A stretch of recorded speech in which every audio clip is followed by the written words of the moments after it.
Boa noite a todos, graça e paz. Nós vamos dar continuidade ao culto de oração nesta noite, adorando a Deus, né, como nós já estamos, estudando a Sua palavra. Nós vamos iniciar hoje mais uma carta do cânon bíblico do Novo Testamento, que é a carta aos Hebreus. Carta aos Hebreus. É depois de Filemon, que nós estudamos nas duas últimas semanas. E vamos estudar agora a carta aos Hebreus, uma carta que tem 13 capítulos.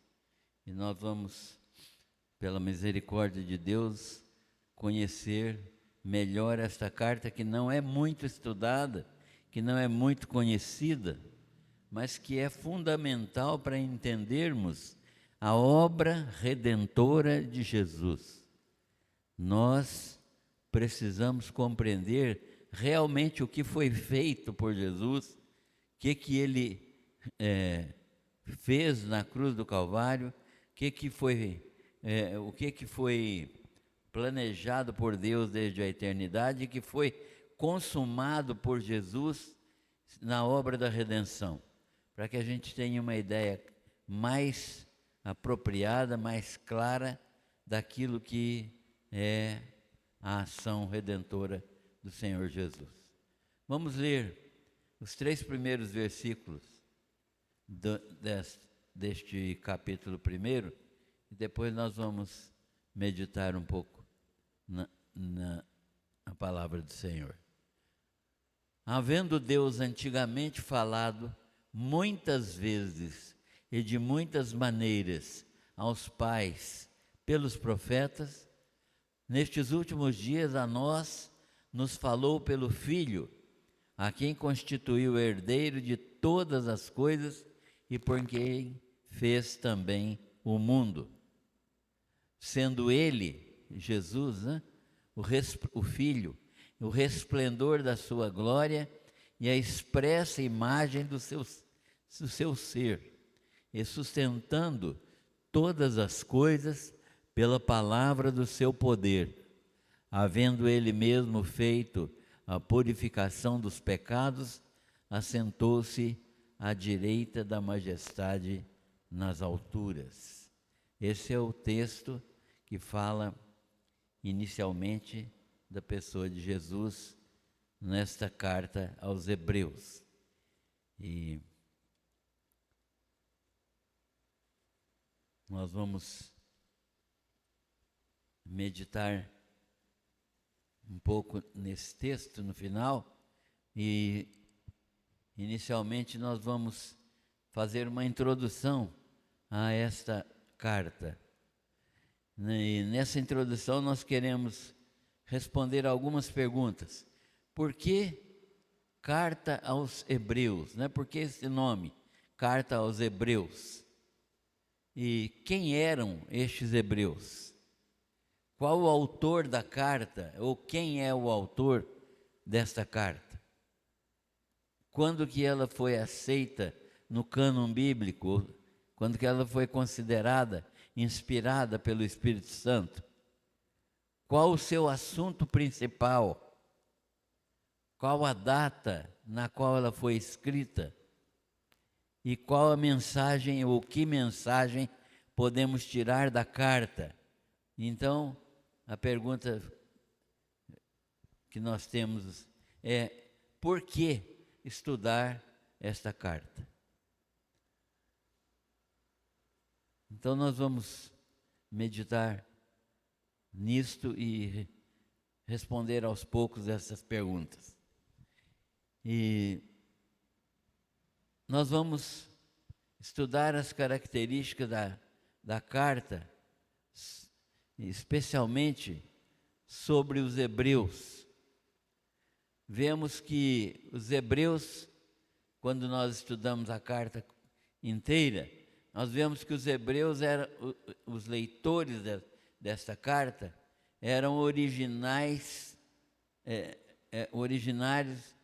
da Palestina. Eles eram hebreus, que falavam o grego, né?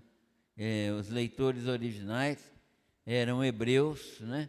Judeus que falavam o grego, judeus de língua grega, né? Judeus que moravam fora da Palestina ou que tinham saído da Palestina por perseguição, uma perseguição que começou logo em seguida a morte de Estevão, né? Desde que o primeiro mártir do cristianismo foi Estevão.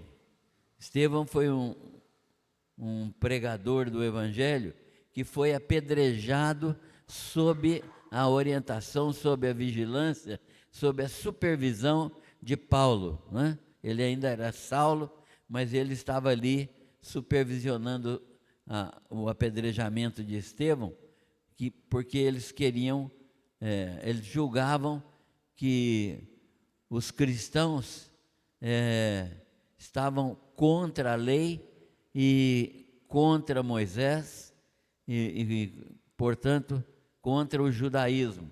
E isso era o suficiente para decretar a morte de todo cristão. Então, quando uma pessoa se convertia, ele ele por si só, pelo fato de ser crente em Jesus Cristo, já tinha decretado a sua própria morte, né? Porque eles eram considerados criminosos pelo Sinédrio de Jerusalém.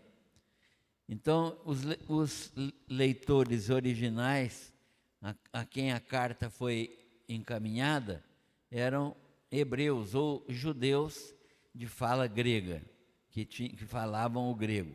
Os judeus de Jerusalém falavam o hebraico, menos o hebraico, mais o aramaico naquele tempo, né? Mas eles falavam também o hebraico. E os judeus, os hebreus de fala grega, eles naturalmente falavam o grego, que era uma língua universal naquele tempo, né? No tempo em que os romanos invadiram a região, desde 163 a.C. até 460 aproximadamente, nesse período aí de quase 600 anos, os romanos dominaram o mundo. No domingo, na escola dominical, eu falei sobre isso aqui. Os impérios que dominaram o mundo, começando com o Egito, passando pela Assíria, depois pela Babilônia, depois pela Pérsia, depois pela Macedônia e depois pelos romanos, né? Os romanos foram o último império que dominou totalmente o mundo. E no tempo aqui dessa carta, o império que dominava o mundo era o romano. Mas a língua que dominava no mundo inteiro, como se fosse o inglês hoje, que é falado no mundo inteiro, era o grego. Então, esses judeus aqui eram de fala grega. Segundo, eles usavam a tradução grega do Velho Testamento. Eles usavam a Septuaginta. A Septuaginta é uma versão, uma tradução do Velho Testamento, do hebraico para o grego, por 70, alguns dizem 72, mas 70 eruditos, 70 sábios, 70 especialistas em línguas, que fizeram a tradução do hebraico para o grego do Velho Testamento. E essa tradução era a tradução na qual Jesus lia o Velho Testamento. E todos estavam usando esta versão, a Septuaginta. É chamada de Septuaginta exatamente porque eram 70 as pessoas, os estudiosos que fizeram a tradução. E a língua que os hebreus que receberam essa carta falavam era a língua grega. E eles então usavam a tradução grega do Velho Testamento, a chamada Septuaginta. Terceiro, eles, podiam compreender a argumentação da carta do Velho Testamento, né? Eles podiam compreender os argumentos que foram usados pelo autor aqui, porque eles entendiam sobre o Velho Testamento. Eles tinham sido judeus, estudiosos do Velho Testamento, se converteram a Cristo, mas conheciam o judaísmo.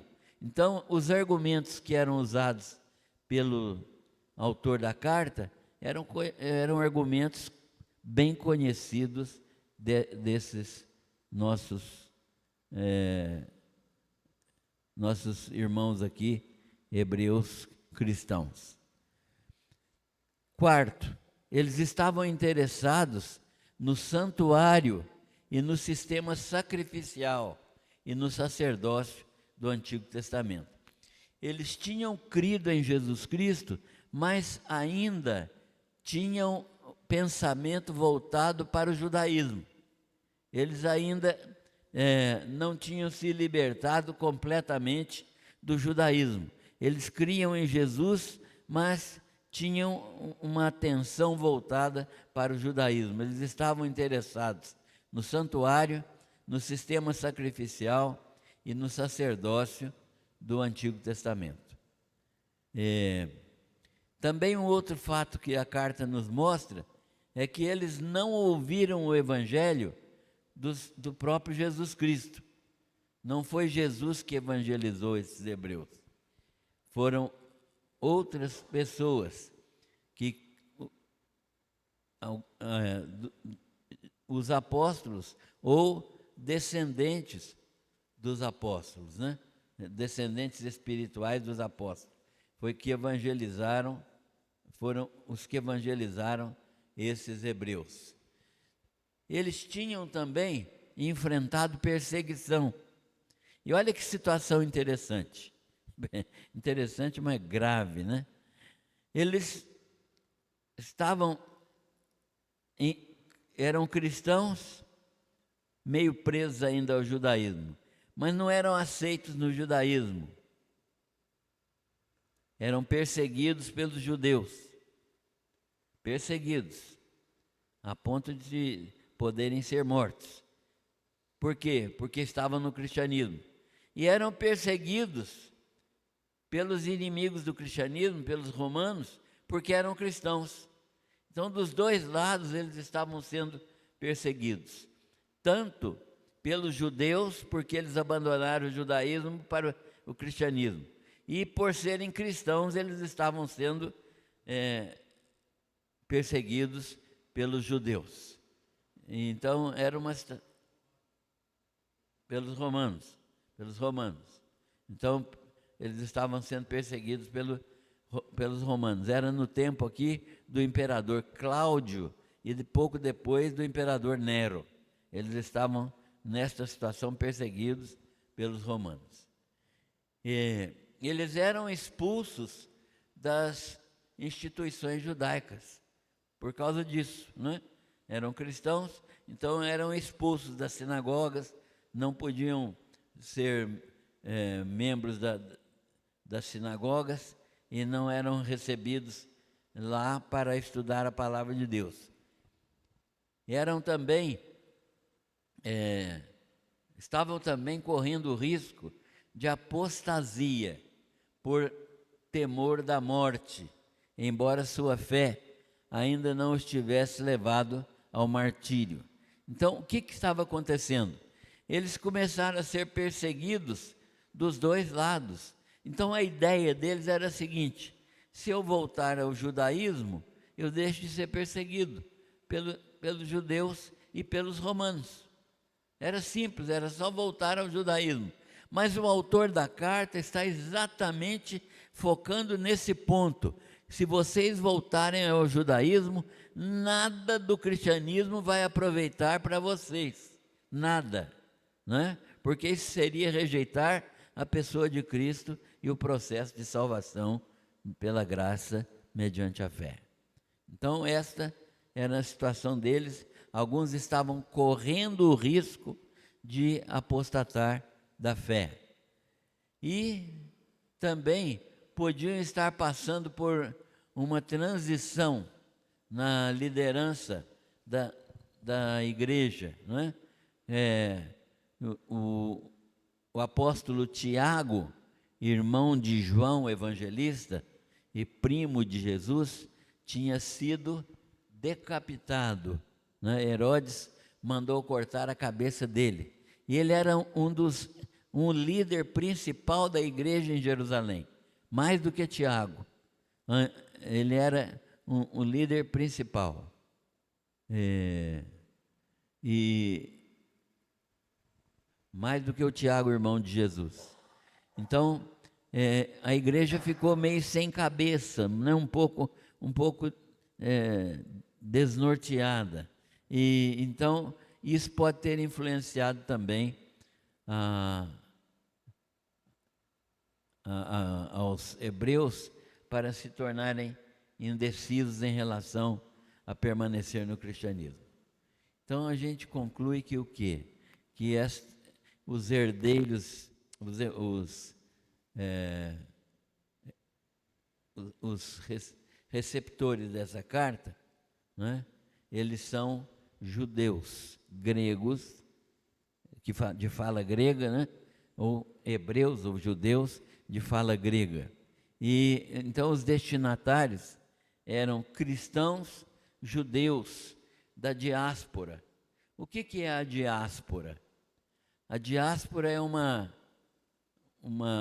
período, um acontecimento em que os judeus tiveram que sair de Jerusalém, abandonar Jerusalém, os judeus cristãos, porque eles estavam sendo perseguidos pelo judaísmo, né? Então, a diáspora é esse período de tempo em que os judeus tiveram que fugir de lá, de Jerusalém, os judeus cristãos, para evitarem o quê? Ser mortos como Estevão foi. A epístola deve ter sido escrita antes do ano 70. Antes do ano 70, depois de Cristo. Por que a epístola pode ter sido escrita nesse tempo? Porque ela não menciona a destruição de Jerusalém. E a destruição de Jerusalém aconteceu em 70 depois de Cristo. Exatamente nesse ano, o general Tito entrou em Jerusalém com o exército romano e destruiu a cidade e destruiu o templo. E nada foi relatado aqui. Então, possivelmente, essa carta tenha sido escrita antes do ano 70. A epístola, então, foi escrita aí por volta de 65, talvez. A mais antiga menção da carta aos hebreus é a primeira epístola de Clemente de Roma, em 95, 96, depois de Cristo. Ele aparentemente ele escreveu de Roma quando estava em pé o templo e em vigor o sistema sacrificial do Antigo Testamento. Ele escreveu esta carta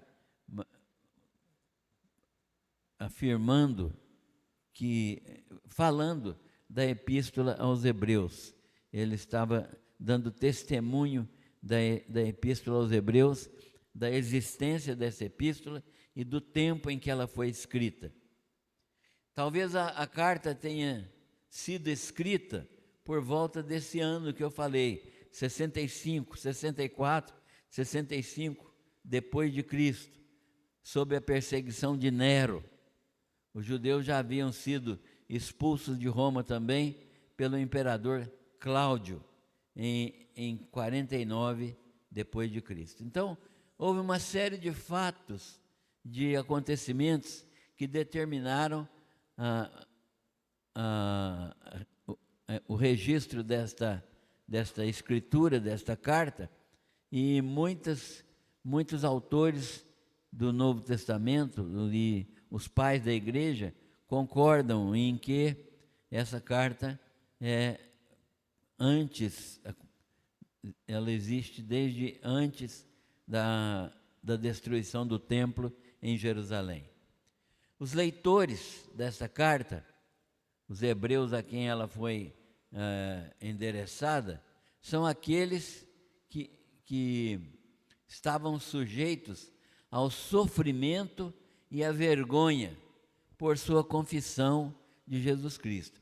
Por que eles tinham sofrimento e vergonha por causa da confissão de Jesus Cristo? Porque eles confessavam a Jesus Cristo. Porque Jesus Cristo era tido como um ladrão, um malfeitor, um agitador político. Então ele morreu numa cruz, morreu como um condenado. Então Jesus Cristo, na maioria da população, era tido como um malfeitor, e esse pessoal estava seguindo ele. E como ninguém viu Jesus ressuscitado a não ser os discípulos, né? Ninguém viu Jesus ressuscitado a não ser ele, e poucos viram-no crucificado e sepultado. Então a maioria das pessoas não cria nele.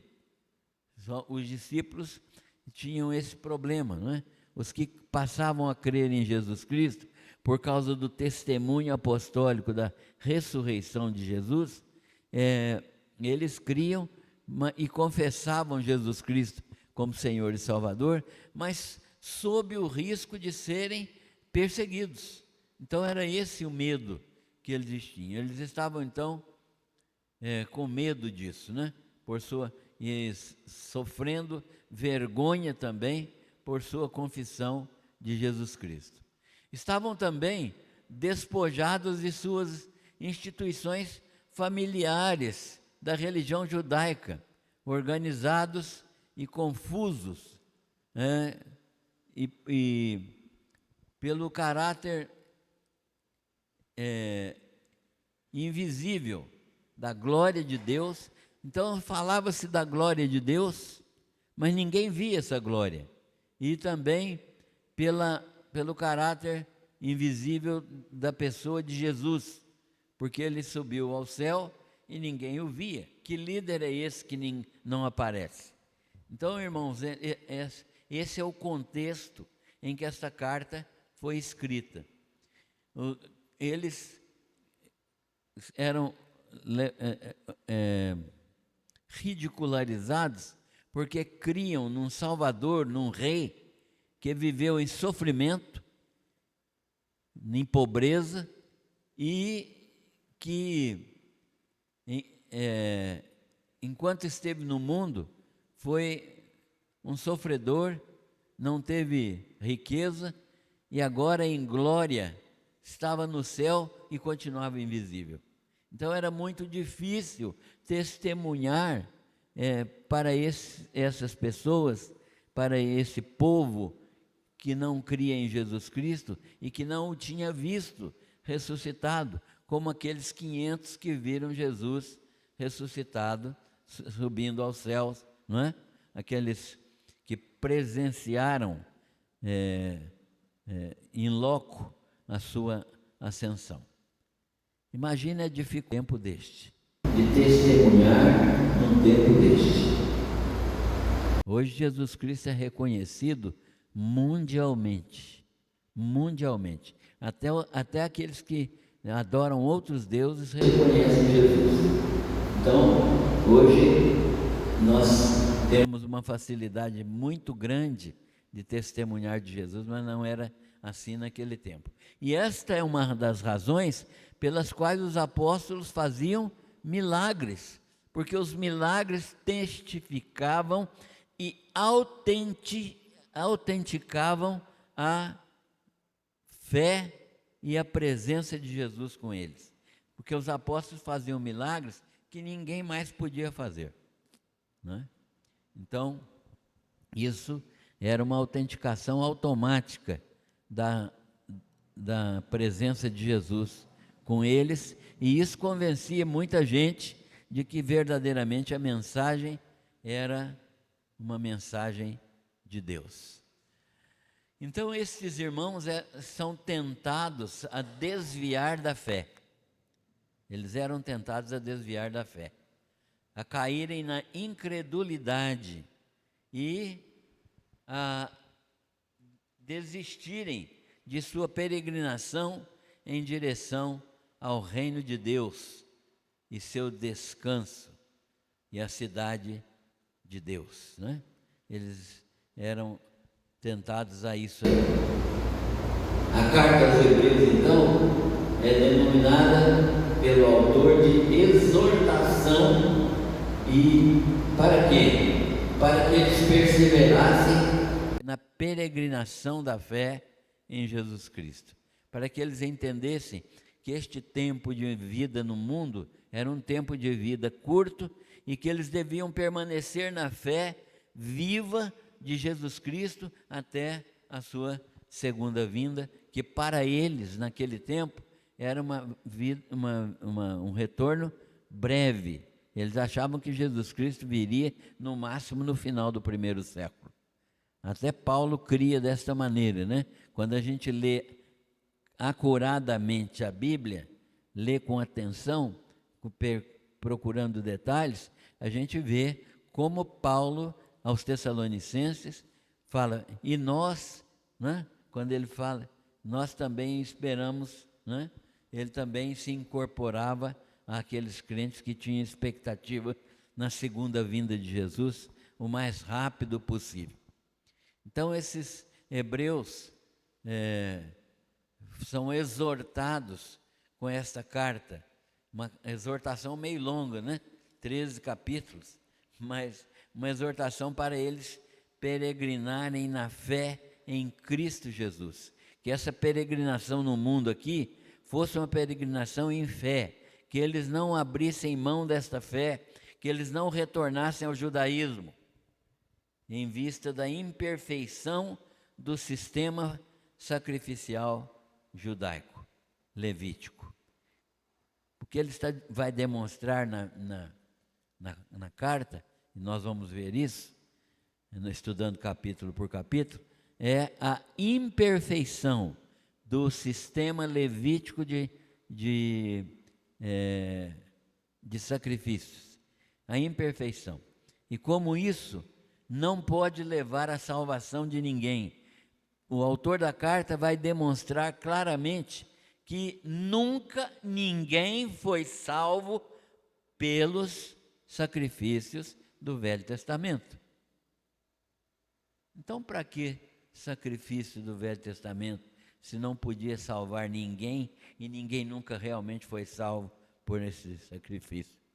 Então o autor vai demonstrar que esses sacrifícios eram proféticos, no sentido de que eles não tinham valor em si, mas eles apontavam para o sacrifício perfeito de Jesus Cristo na cruz do Calvário.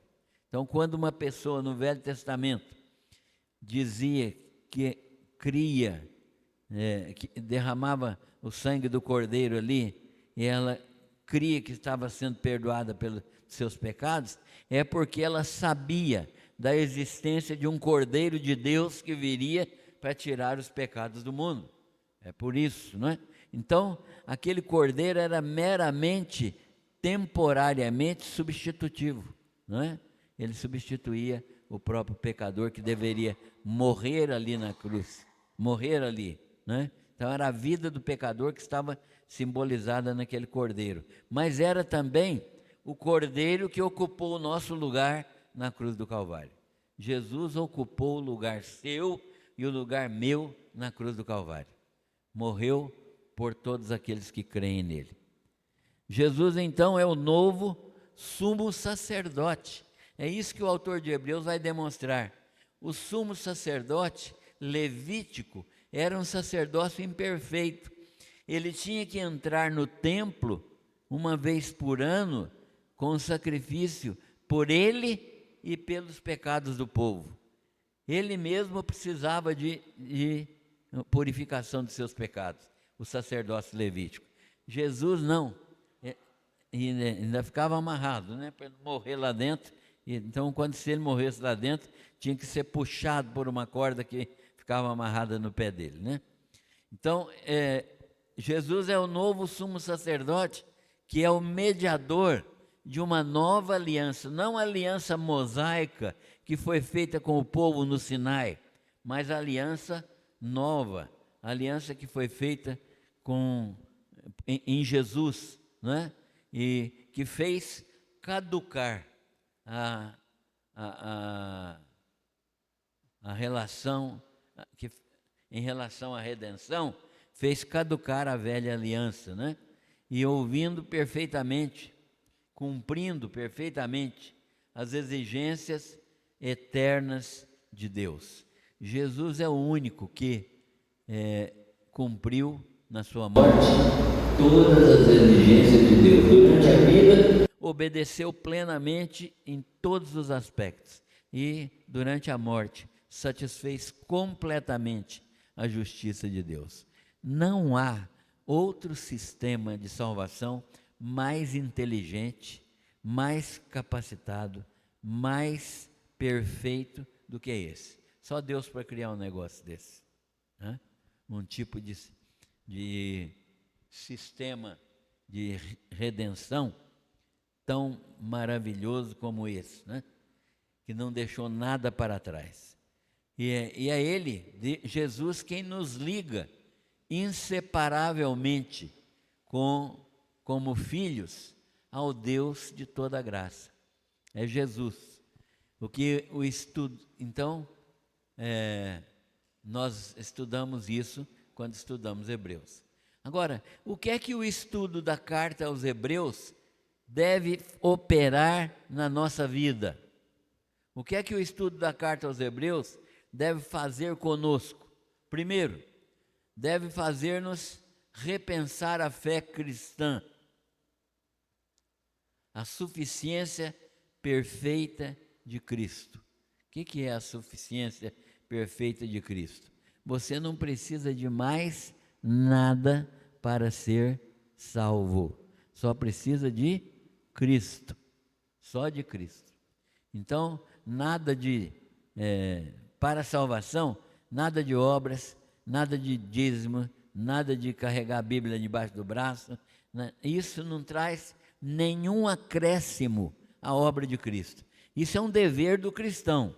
Como crente, nós vamos ter prazer em fazer essas coisas, em contribuir, em ler a palavra, em carregá-la para onde a gente vai, né? Em fazer muitas coisas que nós fazemos aqui. Mas isso não altera o nosso status de salvos. Não altera. Então, as obras são para glorificar a Deus e não para melhorar o nosso status no céu. Tem muita gente que fala isso. O seu galardão vai ser muito grande lá no céu, porque você está fazendo isso, fazendo aquilo outro. Isso é uma questão que Deus vai decidir. Mas mesmo que não tivesse galardão nenhum, o crente sente prazer, alegria em fazer as coisas para a glória de Deus, certo? Então não é por causa do galardão que a gente faz. O galardão é uma questão de Deus. É Ele que decide isso. Nós não temos que batalhar por galardão. Nós temos que batalhar para a glória de Deus. Então, esse é o primeiro aspecto. Segundo, o que o estudo de Hebreus deve fazer por você? Ou o que você deve fazer depois de estudar Hebreus? Primeiro, é repensar a fé cristã, a suficiência perfeita de Cristo. Segundo, permanecer na fidelidade cristã. O que é isso? Permanecer certo de que Deus permanece fiel. Eu posso não ser fiel, pode acontecer isso. Não devo, mas pode acontecer. Mas Deus permanece fiel. Por quê? Por causa de mim? Não, por causa dele mesmo. Ele não pode falhar, ele não pode mentir, ele não pode mudar. Deus é imutável, ele é o mesmo Deus de eternidade a eternidade. Então, permanecer nessa fidelidade cristã, ou seja, Deus é permanentemente fiel. E é uma garantia isso, de que Ele está conosco na tribulação. Ele está conosco sempre, na tribulação.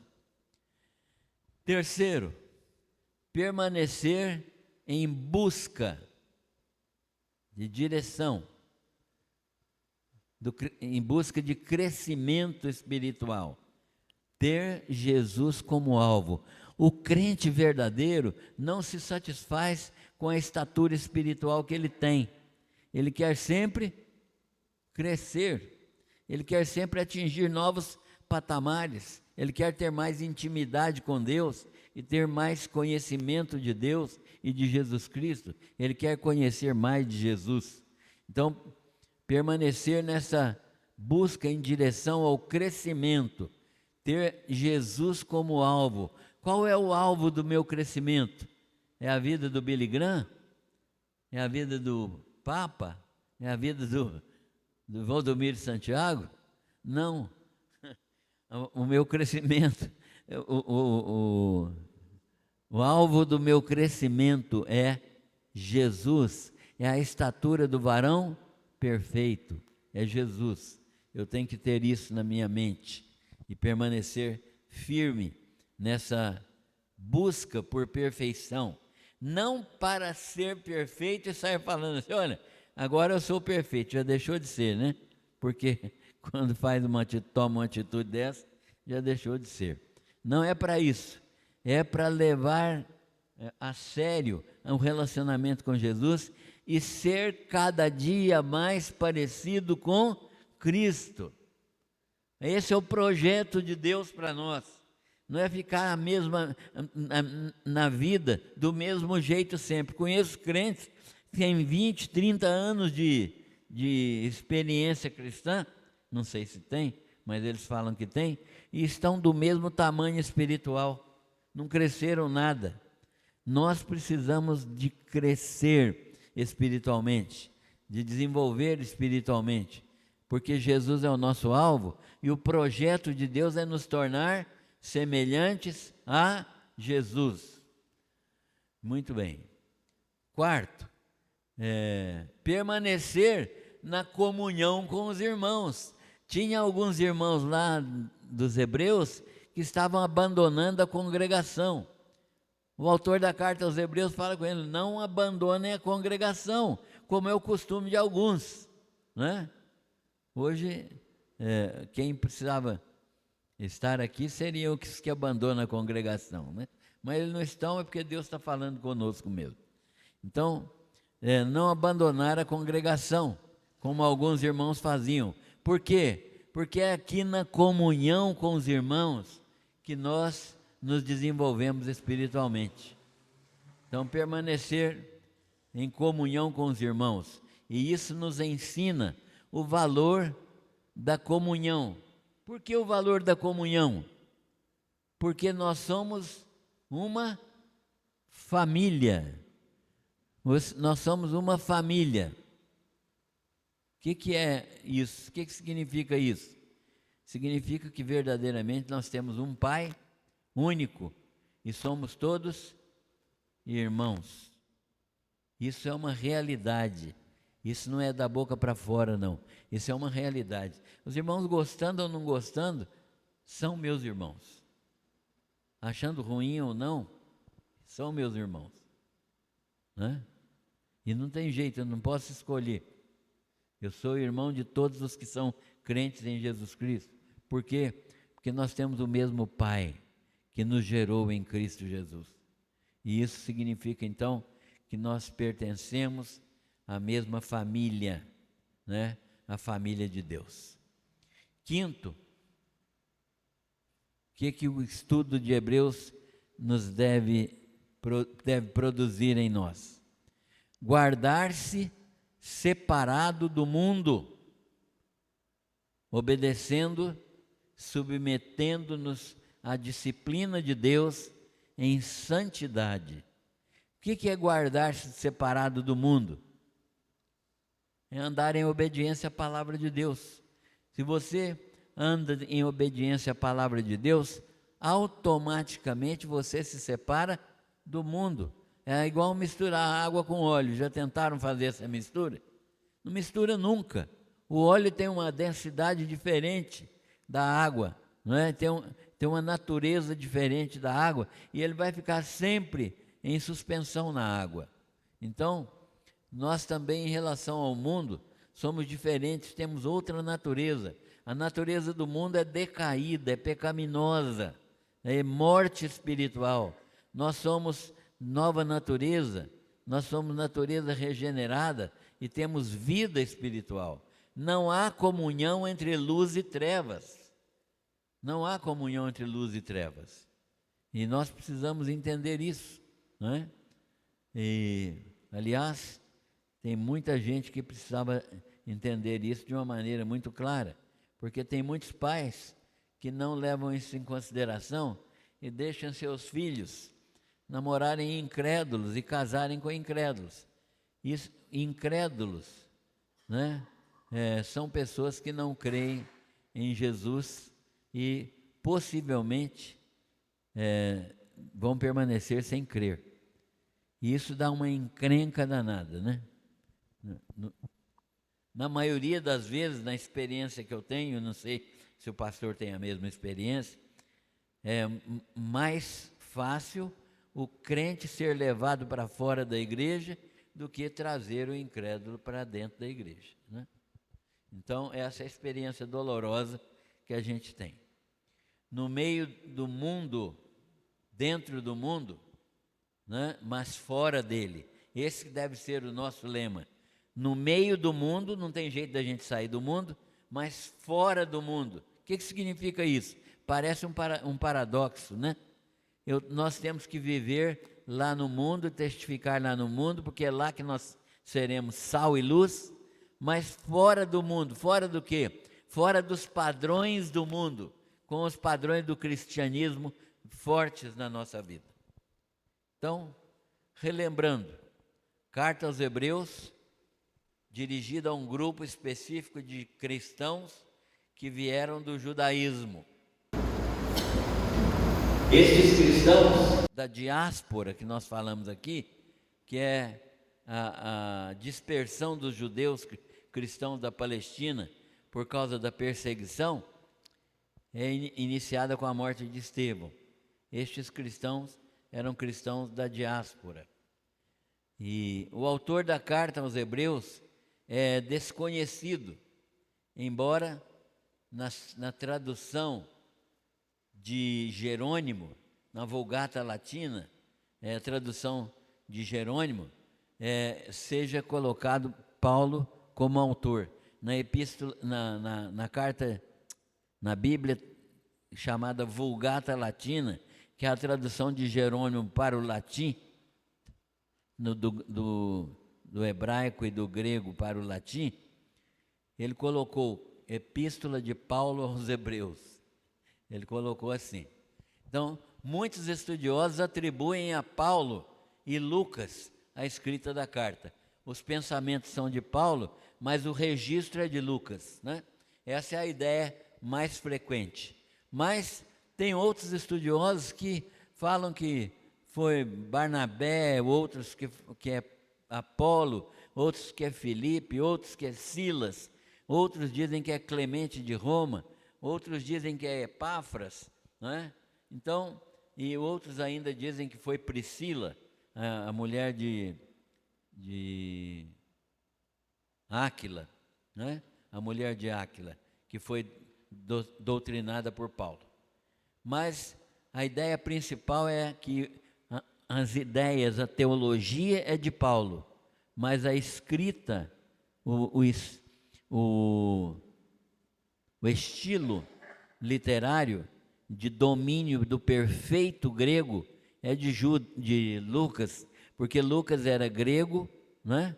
De fala grega, era grego de nascimento e um sujeito estudado, né? Sujeito que terminou a faculdade e conhecia bem o grego.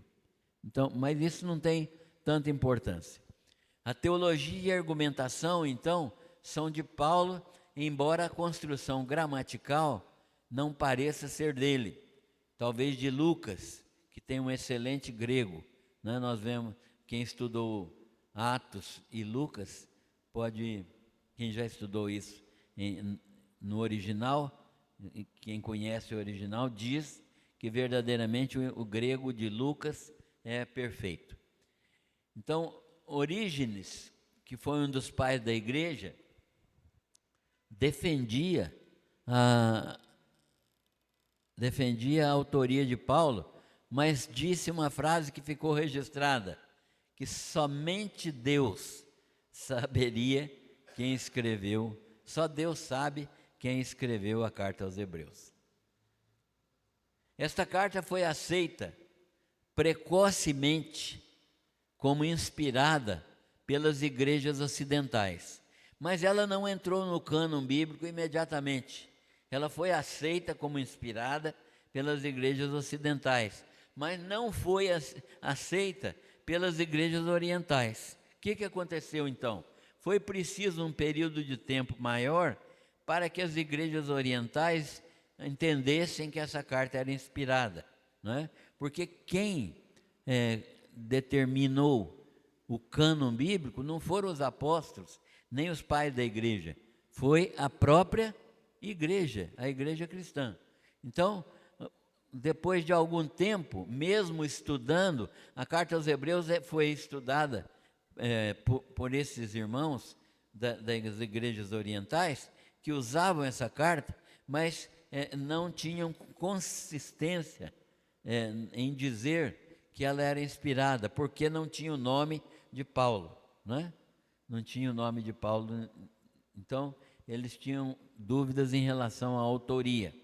Mas depois, no final aí do quarto século, final dos anos 300, então Jerônimo e Agostinho trabalharam nessa questão e a sua aceitação foi definitiva por todas as igrejas, e isso aconteceu no final do quarto século. Então essa carta foi admitida então pela igreja no cânon bíblico, não é? Então é uma carta legitimamente inspirada pelo Espírito Santo.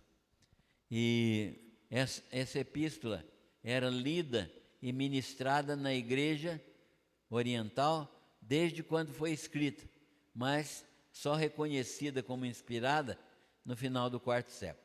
O assunto principal dessa carta é Jesus, Filho de Deus, e sua superioridade sobre o sistema sacrificial judaico. A superioridade de Jesus sobre o judaísmo.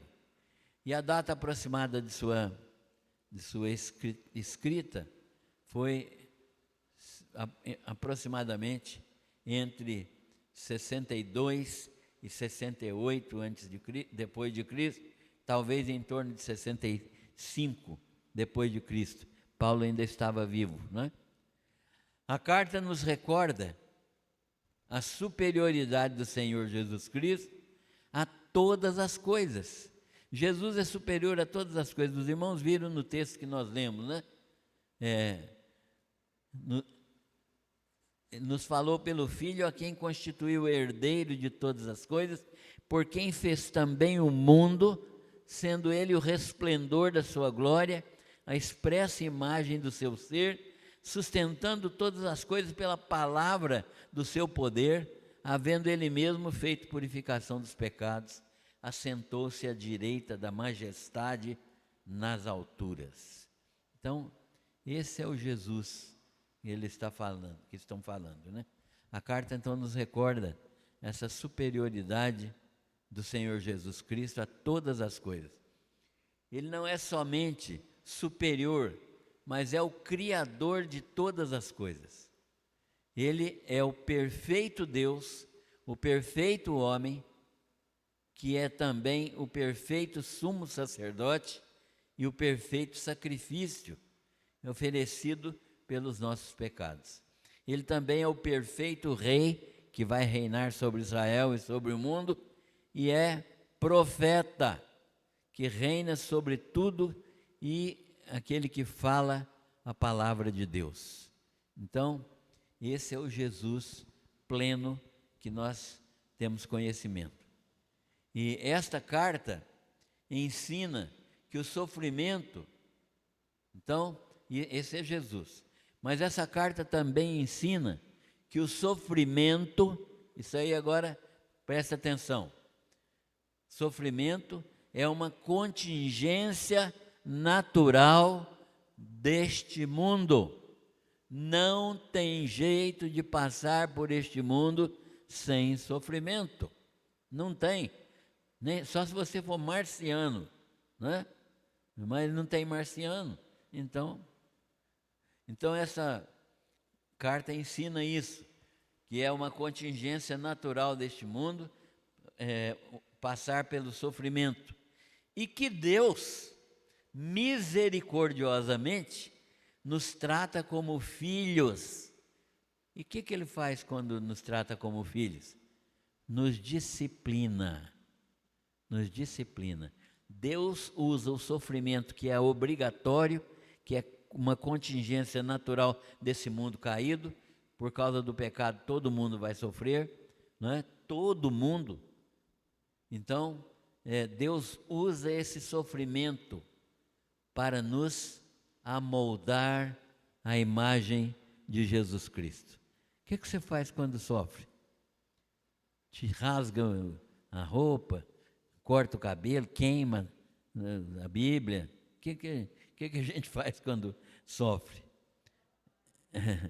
Aí precisa de entender que Deus está nos disciplinando. É por isso que Tiago fala assim: meus irmãos, têm de grande gozo ao passardes por tribulação. Não é ter prazer no sofrimento. Ai, que bênção, estou com uma dor miserável aqui nos joelhos, mas isso é uma bênção. Não é isso, certo? É dizer: Senhor, obrigado porque o Senhor está me quebrantando, né? O que é que o Senhor quer me ensinar a respeito disso, né? E ser grato a Deus porque Ele está tratando a sua vida e te aperfeiçoando. Agora, quando você sofre e não se lembra disso, é uma perda de tempo e um sofrimento que não tem proveito nenhum. Isso é falta até de inteligência, não é nem de espiritualidade, não, é de inteligência, certo? Então, quando você estiver sofrendo alguma coisa, louve a Deus, não pelo sofrimento, mas pelo tratamento de Deus com você. Ele está te tratando como filho. Ele está te tratando como filho. Pois, como diz Hebreus, que filho há a quem o pai não corrija, né? Os pais modernos estão fora dessa os pais modernos estão fora dessa pergunta aqui, né? Porque eles não corrigem menino, deixam por conta do azar, né? A psicologia não permite, o conselho tutelar está de olho, né? Então é complicado.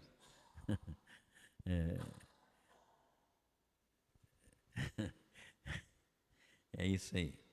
Então Deus nos trata como filhos e nos disciplina. Para quê? Para sermos aperfeiçoados e nos tornarmos participantes do quê? Da sua santidade. Meus irmãos, santidade é o atributo mais alto de Deus, se podemos dizer assim. Ele é o determinante de todos os outros atributos. O amor de Deus é santo, a misericórdia de Deus é santa, né? A longanimidade de Deus é santa, tudo é santo, porque Deus é santo. Deus quer que eu seja participante dessa santidade. E Ele vai me tornar santo em plenitude, perfeitamente, no céu. Mas Ele quer começar isso aqui e agora. Não tem nada a ver com o programa do SBT, né? Então, Deus vai realmente trabalhar na nossa vida nesse período. Você pode dar graças a Deus pelo sofrimento? Comece a fazer isso agora, né? Louvando a Deus pelo tratamento dele na sua vida. Mas pergunte a Ele, o que o Senhor está querendo que eu mude? Onde é que preciso ser tratado? E aí Ele fala, rapaz, eu vou demorar demais para te falar, né? Porque é muita coisa.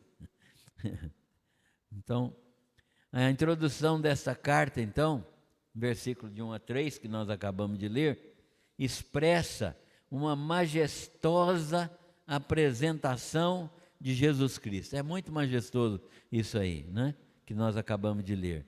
Ele é o Filho, herdeiro de todas as coisas e também é o Criador do mundo. Ele é o resplendor da glória do Pai e a expressa imagem do ser de Deus. Quer conhecer a Deus? Conheça Jesus. Ele é a expressa imagem da glória do Pai. Foi isso que ele falou para Filipe. Estou há tanto tempo convosco e não me conheces, Filipe. Quem me vê a mim, vê o Pai. Então, nós temos que conhecer mais de Jesus. E ele é o sustentador de todas as coisas, pela palavra do seu poder. Ele fala e as coisas acontecem, certo? Então, que palavra poderosa é essa? E agora, concluindo essa introdução, para a gente começar na semana que vem, desde o capítulo 1, as conclusões e aplicações. Isso é o mais importante aqui. O que a gente deve concluir e o que a gente deve aplicar na nossa vida assim que botar o pé para fora do templo ali, ou até aqui dentro mesmo. Deus fala, mas fala, Deus fala, por meio da palavra, por meio da palavra falada, por meio da palavra falada e por meio da palavra viva. A palavra escrita é esta que nós temos nas nossas mãos. A palavra falada é aquela que nós temos que proclamar aos outros. E a palavra viva é o Senhor Jesus Cristo. Ele é a palavra viva.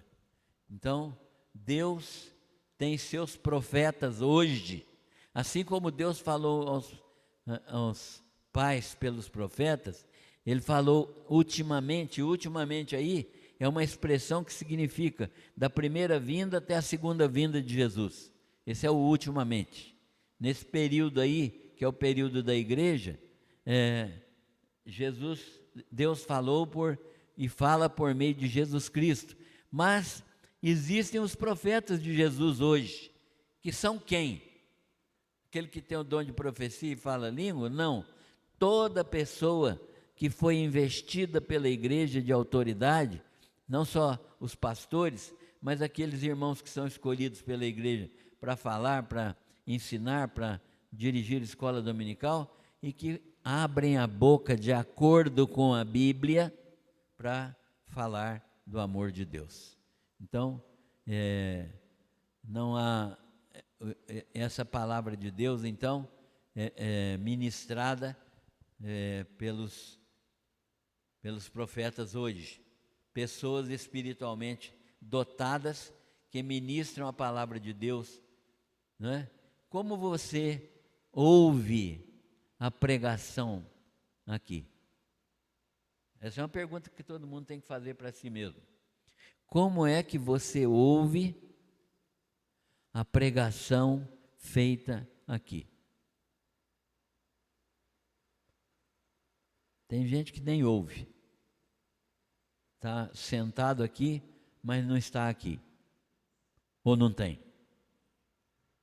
A pessoa está aqui, mas não está aqui. Se você perguntar sobre o que versou a pregação, qual o texto que foi utilizado, mas houve pregação? A pessoa vai até assustar. Como é que você ouve a palavra do Senhor? Então, preste atenção em tudo que está sendo falado na igreja, em nome do Senhor Jesus.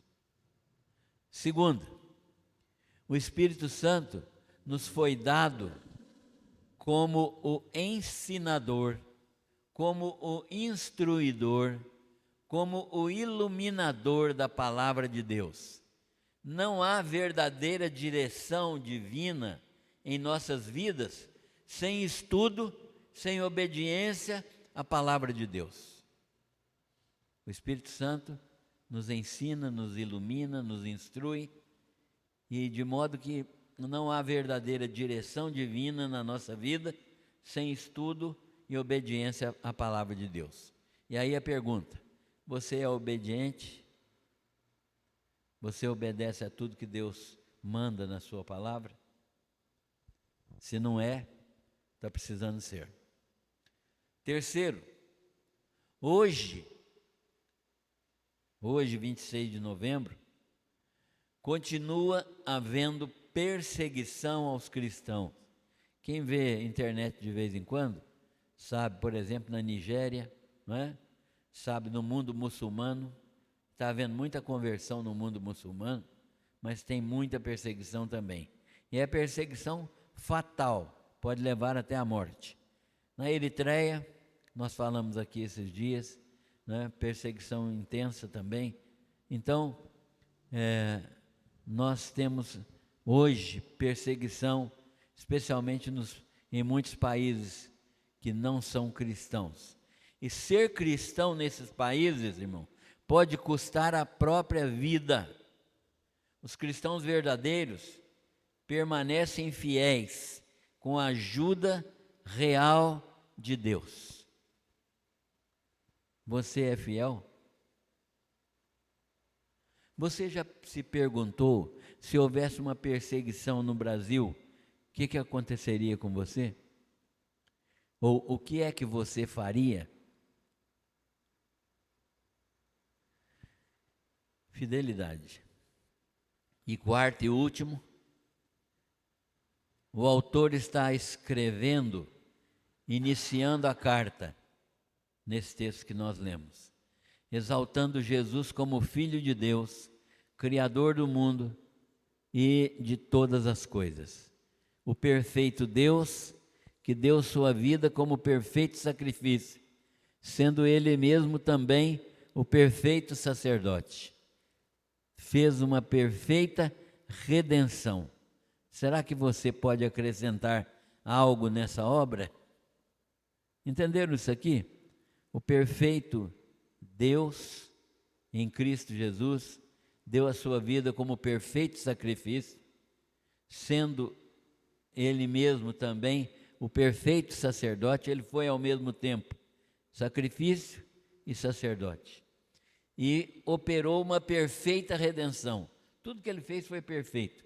Será que você pode acrescentar alguma coisa nessa obra? O que a gente tenta acrescentar? Eu falei aqui, às vezes eu escuto crentes dizendo, achando que fazer coisas aqui na igreja ajuda na salvação dele. Não, a sua salvação é um ato definitivo, único e irrevogável do Senhor Jesus Cristo. Então, você não pode acrescentar nada nesse processo perfeito em todos os seus aspectos. Ele é totalmente perfeito. Mas você pode fazer coisas, as obras que Deus preparou de antemão para que andássemos nelas, para glorificar esse perfeito Salvador. Que Deus nos abençoe. Irmão Credival, só uma pergunta, não sei se o tempo. Eu achei interessante quando o senhor falou a respeito de crescer na fé, né? A gente vai crescendo, vai melhorando, e eu acho assim muito ruim quando a gente, nesse sistema às vezes muito mais religioso do que cristão, né? Muito mais dogmático do que cristão, a ideia da juventude, de algumas pessoas, que crescer na fé é virar um diácono, é virar um pastor, é crescer degrauzinho, né? Fazer aquele degrauzinho. Agora eu sou diácono, mas olha, eu posso ser presbítero, eu posso ir crescendo. E eu estava numa reunião, uma vez num estudo, numa igreja que eu participava, e eu recém-convertido, e o mestre falou, o professor falou assim: quem é sua inspiração? Aí eu na hora, recém-convertido, ingênuo, né? Eu falei: Jesus é minha inspiração para pregar, né? E todo mundo falava Marco Feliciano, e falava não sei o quê. E quando chegou a minha vez, eu falei, olha, minha inspiração é Jesus. Recém-convertido, não entendia muito da coisa. Aquilo foi um motivo de uma zombaria que eu não me esqueço até hoje. Todo mundo deu risada e achou que eu estava equivocado naquilo que eu estava dizendo. Então, dentro disso, sobre crescer na fé, a gente tem que tomar esse cuidado para achar que crescer na fé não é crescer o degrauzinho, bom, agora sou um presbítero, ninguém me rela, não, agora sou pastor, agora sou um apóstolo. Recentemente, há um ano atrás, 2 anos no máximo, um cliente meu de publicidade, ele era pastor de uma igreja, e por ele não ser, o apóstolo Valdemiro Santiago não o colocou como bispo da região aqui da igreja, eu conversei com ele ficou chateado, magoado, saiu da igreja e foi abrir uma para ele, porque o apóstolo Valdemiro não consagrou, quer dizer, não. Então, isso é ruim para a nossa fé. Eu queria que o senhor desse um posicionamento com relação a isso. Isso acontece muito frequentemente, eu vou comentar rapidamente, que nós já passamos do tempo ali. Isso acontece frequentemente nas igrejas em que há uma hierarquia, o que não acontece aqui conosco, certo? Então, o pastor é um membro natural, normal da igreja, investido da função de pastor. Ele não é um profissional pastor, mas ele é um crente que recebeu o dom pastoral, certo?